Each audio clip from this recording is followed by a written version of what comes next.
Bismillahirrahmanirrahim. Assalamualaikum dan salam sejahtera. Alhamdulillah kita dipertemukan lagi sekali. Minta maaf tadi ada sedikit gangguan, ada orang datang menghantar barang. So hari ini kita mulakan semulalah. Alhamdulillah kita dipertemukan dalam ruangan slot Hito Koto bersama saya Hisham Abu Hassan. So hari ini berapa? Hari ini dah 20 hari bulan Ogos 20 hari bulan Ogos. Tinggal lagi 11 hari untuk kita sambut kemerdekaan negara kita. So hari ini juga adalah hari yang ke-11 dalam tahun hijrah yang baru, tahun 1443 hijrah. So hari ini juga merupakan hari Jumaat yang penuh barakah. Hari saya tak pasti di tempat tuan-tuan boleh menunaikan solat Jumaat ataupun tidak. Dan Alhamdulillah tempat saya sudah boleh menunaikan solat Jumaat, tapi dengan kapasiti yang terkawal lah. Hanya 40 orang saja yang dibenarkan. So dengan konsep first come first serve. So dengan konsep ni saya hari insyaAllah siapa datang dulu dapat masuk lah. So minggu lepas kita dah pergi, hari ini kita bagi peluang kepada orang lain pula untuk sama-sama menunaikan solat Jumaat lah. So kita juga mengucapkan takziah kepada rakan-rakan ataupun sahabat-sahabat seagama dengan kita yang ditimpa musibah, iaitu di Yan, Kedah, yang telah ditimpa dengan musibah banjir lumpur dan ada kalangan rakan saya yang telah pergi melawat mengatakan keadaannya sangat teruk, sekali. So jika ada kita yang ada kemampuan, ada lebihan rezeki, ada lebihan masa, boleh kita sama-sama sumbangkan kepada golongan yang sedang ditimpa musibah ni lah. So carilah, ada berbagai NGO yang buat tu, so boleh carilah. Saya tidak mengiklankan untuk nak buat pada saya lah. Saya pun bukan NGO kan. So itu. Kemudian hari ini kita nak membicarakan tentang tajuk yang saya letakkan di sini. Tajuknya berkenaan dengan yang saya tulis dekat bahagian ni lah, bahagian sebelah kiri saya ni. Macam mana? Boleh nampak sini? Insurans peribadi versus insurans syarikat kan. So sebelum kita pergi lebih jauh perbandingan ataupun kenapa perlunya juga, saya nak bawa tajuk kenapa perlunya juga insurans peribadi walaupun kita sudah punya insurans syarikat. So lebih baik kita mula dengan fahami dulu apakah maksud kedua-dua ni. So kita mulakan dengan kita ambil perbandingan daripada segi contoh berapa lama tempoh coverage contohnya. So kalau katakan insurans syarikat ni selalunya selagi kita bekerja lah. Maksudnya selagi kita bekerja ataupun selagi kita sebagai pekerja dia, walaupun kita ada intention nak bekerja tapi kita tidak dianggap sebagai pekerja dia, coverage itu pun still dah tak ada dah saya rasa. So itu daripada segi tempoh dan juga tu, dan juga daripada segi berapa nilai coverage itulah. Nilai coverage itu kita kena tengok juga. Kemudian dia sebenarnya umpama macam payung lah, sebab selalunya insurans ni selalu orang kaitkan dengan payung, betul tak? Menyediakan payung sebelum hujan kan, tapi cuma payung, kalau katakan insurans syarikat tu, payung tu dipegang oleh syarikat lah, bukan kita yang memegang. Jadi kuasa untuk menutup payung tersebut berada dekat tangan syarikat lah, bukan terletak pada tangan kita. Itu antara yang kenapa perbezaan yang nyata dekat situ lah. So kita pergi untuk saya ada sediakan empat saja yang item ataupun 4 benda penting yang saya mengatakan kenapa insurans peribadi itu still lagi perlu walaupun kita sudah mempunyai insurans syarikat lah. So 4 tu kita bermula dengan ini saya dah cuba huraikan tadi. Kita pergi kepada yang pertamanya, sebabnya kita sentiasa terdedah kepada 3D lah. Kita terdedah kepada 3D. Dan setiap hari, dan kita tidak boleh lari daripada 3D ni. Risiko terhadap 3D ni kita tidak boleh lari. So kalau kita berfikir secara rasional, kita tidak mungkin boleh menafikan yang kita tidak mampu, kita tidak boleh melarikan diri daripada kita tidak, risiko 3D ni tidak akan berlaku pada kita. Itu yang saya cuba nak sampaikan. Maaf, belit-belit pula susunan ayat saya kan. So hari ini sebenarnya walaupun seberapa cermat pun kita, betapa kita berhati-hati sekalipun, contoh dalam berhati-hati dalam perjalanan kita dalam sebab 3D ni akan memberikan risiko yang kita tak boleh nak nafikan, tak boleh berlaku pada kita. So kita tak mungkin boleh melarikan daripada situlah. Apa tu 3D tu? 3D ni adalah satunya death, yang keduanya disability, dan yang ketiganya adalah disease lah. So insurans ni kan selalu dikaitkan dengan payung lah. Payung, kita sediakan payung sebelum hujan lah. So dengan adanya payung, sebenarnya bukan kita mengatakan kita tidak akan basah disebabkan oleh hujan tu kan. Hujan sekarang, suasana hujan sekarang ni dengan dengan Ian yang dengan sampai wujudnya banjir lumpur semua tu kan. So bukan dikatakan kalau kita ada payung kita tidak akan basah, tapi at least kita tak terkena kita tak sampai basah kuyup lah. Maksudnya kita tak sampai basah kuyup, tapi dia sekadar, kalau ada payung ni sekadar kita mengurangkan kebasahan pada kita tu. Sama juga dengan ada insurans ataupun takaful ni. So bukan mengatakan kalau katakan kita ada takaful ataupun insurans ni, dia boleh menjamin kita tak terdedah pada 3D yang saya letakkan dekat sini. Dia mesti, benda tu still lagi boleh happen, tapi kesan buruknya kita boleh kurangkan. Contohlah kita ambil D yang pertama lah, death kan. Jika berlaku death lah, kematian kan. Jika berlaku suatu kematian, kan, kematian seorang bapa lah, saya kaitkan dengan seorang bapa, sebenarnya akan ada 3 kehilangan. Akan ada 3 benda yang hilang. Yang pertamanya, ini saya ambil petik daripada sifu saya lah yang mengajar saya dalam bidang ni. Bila berlaku kematian seorang bapa, akan berlaku 3 kehilangan. Yang pertamanya, isteri akan kehilangan suami kan, yang pertama. Yang keduanya, anak akan kehilangan bapa kan, 2. Yang ketiganya, keluarga itu akan kehilangan punca pendapatan. So kita mungkin dengan ada insurans dan takaful ni, kita tak dapat nak absorb semua kehilangan tu, kita tak dapat nak gantikan semua kehilangan tu, tapi mungkin kita dapat kurangkan sedikit kesan buruk dia tu akibat 3 kehilangan tu dengan gantikan. Contoh, kita gantikan bahagian punca pendapatan tadi, kita boleh gantikan kan. So dengan itulah kita boleh katakan yang macam tadi, macam kita bawa payung tadi waktu hujan, bukan kita menjamin dengan adanya payung kita tak akan terkena langsung air hujan tu, tapi kita dapat kurangkan kebasahan disebabkan hujan tadi tu. Sama dengan takaful ni tadilah, dengan takaful tadi. So yang keduanya, macam ni lah, macam payung lah, kita buat payung sebab payung tu tak semestinya dapat cover semualah, tapi at least dia dapat kurangkan kesan buruk yang terjadi akibat benda yang macam tadi lah, 3D tadi tu. So yang keduanya, kenapa perlu juga insurans peribadi ni, walaupun kita dah ada insurans syarikat. Macam kita tahu, insurans syarikat tadi kita dah ulas tadi, dia hanya cover waktu kita sebagai pekerja dia saja. So yang keduanya, kenapa perlu juga saya letakkan dekat sini sebagai sistem simpanan paksaan. So bayangkan contoh macam sekarang kita didedahkan dengan simpanan yang kurang kan, tapi mungkin ini adalah kesan jangka masa panjang yang kita buat dulu, benda yang kita buat dulu, kita sebelum kita ditimpa musibah pandemik ni ke kan, mungkin kita tidak ada simpanan yang tetap apa semua kan, tapi mungkin kadang-kadang bila kita nak menyimpan dalam nak menyimpan ni, dia sebenarnya satu perubahan yang sangat sukar untuk kita nak lakukan.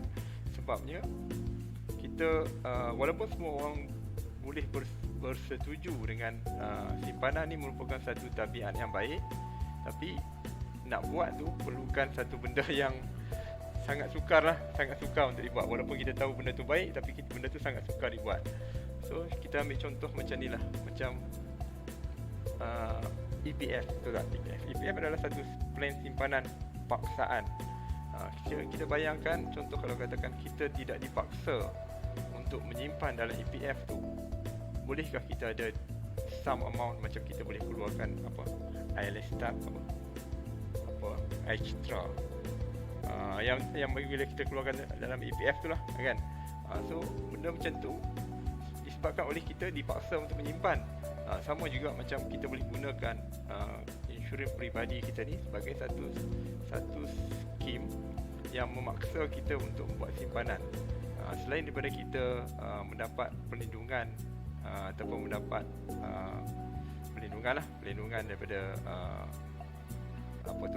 dalam bentuk cover bill ke, membayar pampasan kepada kita ke, tapi dia juga adalah satu bentuk sistem simpanan paksaan yang memaksa kita untuk menyimpan duit. Maksa kita menyimpan duit untuk kegunaan kita pada hari yang akan datang. So boleh gunakan sebagai macam tu. Itulah kenapa perlukan juga insurans peribadi, sebab nak boleh bagikan kita ada satu sistem simpanan. Paksa kita simpan. Sebab kalau nak buat simpan seorang-seorang ni memang sukar. Jarang sangat ramai yang gagal untuk menyimpan secara consistently dalam dia punya tabung. Sebab bila kita simpan dekat bank, selalunya bank sediakan satu kad lah, ATM card tu. Jadi bila disediakan ATM card tu lah yang akan menggagalkan kita, sebab kita akan dengan mudah-mudah pergi masukkan kad dan ganti, keluarkan duit, betul tak? So itu akan menjadikan kita sistem simpanan kita gagal lah. Jadi kalau sistem simpanan dalam takaful, dia tak bagi kad, ATM tu, dia tak bagi kad yang kita boleh keluarkan macam tu. Jadi agak sukar sedikit untuk nak buat pengeluaran dia, tapi dia menjamin kita boleh menyimpan dengan lebih konsisten lah, insyaAllah. So yang kedua kan. Yang ketiganya, kita boleh gunakan insurans peribadi ataupun takaful ni sebagai peluang untuk bantu orang lain tanpa perlu bersuah muka. Sebab konsep takaful adalah konsep perkongsian kan. Perkongsian, kita ramai-ramai kita kumpulkan duit dalam satu dana. Company takaful ni hanya bertindak sebagai seorang yang menguruskan dana tu aja. Dia yang menguruskan dana.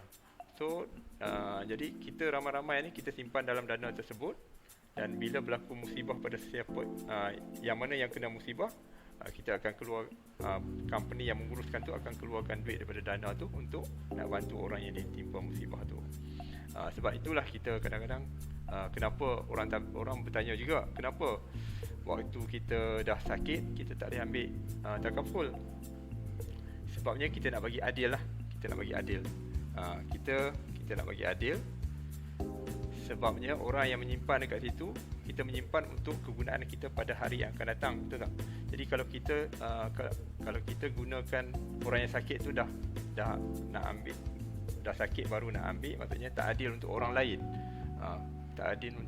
Kita kena bertindak adil. Sebab tu company ada underwriter, ada bertanya macam-macam jika kita dah ada sakit apa semua. Jadi agak sukar untuk nak ambil takaful kan. Jadi sebab nak bagi adil pada orang lain, supaya dana yang dia uruskan tu boleh digunakan secara betul,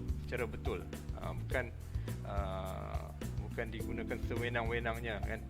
So jadi dengan kita buat simpanan dalam takaful ni, menyimpan, mencarum dalam takaful ni, satu peluang sebenarnya untuk kita bantu orang lain tanpa bersuah muka.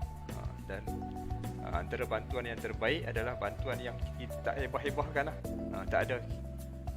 Kita tak tahu, orang pun tak tahu kita yang menderma sebenarnya. Orang pun tak tahu kita yang menderma. Itu adalah simpanan yang sumbangan ataupun derma yang terbaik lah. Memanglah ada juga orang bahaskan sometimes derma kena tunjuk-tunjuk. Boleh, memang betul. Tapi kena tengok pada contoh pada NGO, mungkin dia kena tunjukkan sebab dia kumpulkan duit orang ramai. Dia nak tunjukkan, jadi dia nak bagi tahu pada orang ramai yang menyumbang dalam dia punya akaun tu, dia buat kerja lah maksudnya. Itu memang dia kena tunjukkan supaya tak menimbulkan fitnah lah kot. Tapi kalau macam kita secara personal ni, kita kalau bolehnya kita elakkan daripada orang tahu lah.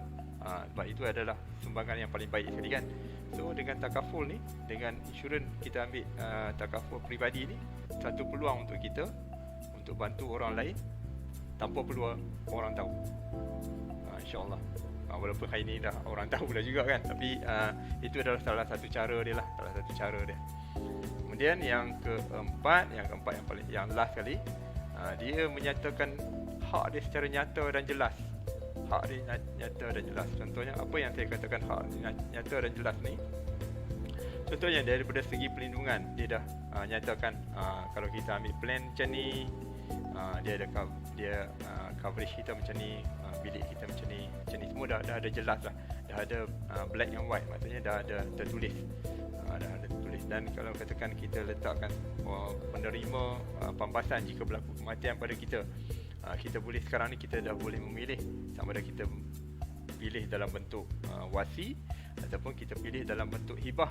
Jadi kalau katakan kita letak dalam bentuk hibah tu lagi jelas lah, maksudnya lagi nyata yang kita memang nak pampasan tu diberikan kepada orang tu saja, tak perlu diagih-agihkan pada orang lain. Tapi kalau kita letakkan dalam bentuk wasi, maksudnya kita nak wang pampasan tu diagihkan mengikut hukum faraid ke, macam itulah. So kita boleh memilih benda tu secara jelas dan nyata. Kita boleh buat daripada awal supaya benda yang bila berlaku sesuatu musibah pada kita tu, dia tidak akan menimbulkan satu benda yang ada ruang untuk orang argue, dia dah boleh diperjelaskan dan dalam bentuk macam itulah. So ada 4 benda yang saya gariskan ataupun saya highlightkan kenapa kita still lagi perlukan insurans peribadi walaupun kita dah memiliki insurans syarikat. Yang pertamanya tadi kita ulang balik. Yang pertamanya sebabnya kita biasa terdedah kepada 3D ni lah. 3D ni iaitu death, disability, disease. Kita tak tahu benda ni akan berlaku bila, tapi yang pastinya contoh yang atas tu pasti akan berlaku, death akan berlaku. Kita tak tahu death tu akan berlaku waktu kita bekerja ke ataupun kita selepas dah habis kita bekerja ke. Jadi adalah lebih baik kita ada insurans ataupun takaful peribadi sendiri kan. So sama juga dengan disability kan, kalau katakan kita still lagi bekerja mungkinlah company kita boleh cover. Tapi kalau katakan kita ditakdirkan kita diberhentikan kerja, mungkin dah tak ada coverage lagi dah. Dan bila kita nak ambil yang insurans peribadi pada waktu tu dah tak diterima. Sebab apa? Sebab nak berlaku adil pada orang lain tadi tu. Berlaku adil pada orang lain. So yang keduanya kenapa perlukan juga insurans peribadi ataupun takaful peribadi ni? Walaupun dah ada insurans syarikat, dia sebagai satu sistem simpanan pasaan untuk kita, sebab rata-rata kita punya takaful ataupun insurans sekarang ni, takaful sekarang ni dah memang dah ada kita panggil cash value, kita boleh juga buat simpanan dalam bentuk tu. So dia boleh jadikan sebagai kita punya sistem simpanan paksa kita. So yang ketiganya, macam tadi saya cakap tadi, kita gunakan platform ataupun medium takaful ni sebagai satu peluang untuk kita bantu orang lain tanpa perlu bersua muka, tanpa perlu orang tahu kita yang bantu. Itu konsep takaful. Dan yang keempat, yang last kali saya katakan tentang inilah hak yang nyata dan jelas ni. Contoh ada hibah, ada wasi kan, ada kalau katakan daripada perlindungan hospitalization, dia dah nyatakan dengan jelas bilik kita coverage berapa, coverage secara tahunannya berapa, secara seumur hidupnya berapa, coverage sampai umur berapa, semua dah ada dinyatakan dengan jelas. So kalau katakan dengan insurance company tu kenapa dia berbeza, mungkin macam tadilah hak dia kurang jelas. Sebab kalau katakan kita dah diberhentikan kerja, dah tak ada dah benda tu, walaupun kita kita mempunyai rancangan untuk bekerja sampai umur 60 tahun tadi sekalipun, tapi kalau kita diberhentikan kerja pada umur 40 tahun contohnya, disebabkan oleh sakit-sakit ke ataupun disebabkan oleh masalah-masalah yang kita hadapi, so pada waktu tu dah kita dah kehilangan semua benda tu lah. So itu sahaja empat benda yang utama yang saya rasa kenapa kita masih lagi memerlukan takaful secara peribadi ataupun insurans peribadi walaupun kita dah mempunyai insurans syarikat. So yang baik, yang benar itu datang daripada Allah, yang kurang baik itu seperti biasalah datang daripada kelemahan diri saya. Wabillahi taufiq wal hidayah. Assalamualaikum, dan insya-Allah kita akan berjumpa lagi dalam slot Itu Kotor yang lain dengan tajuk yang lain lah, insya-Allah. So wabillahi taufiq wal hidayah. Wassalamualaikum warahmatullahi taala wabarakatuh. Selamat menunaikan Jumaat, insya-Allah. Yang mana yang boleh pergi Jumaat ya.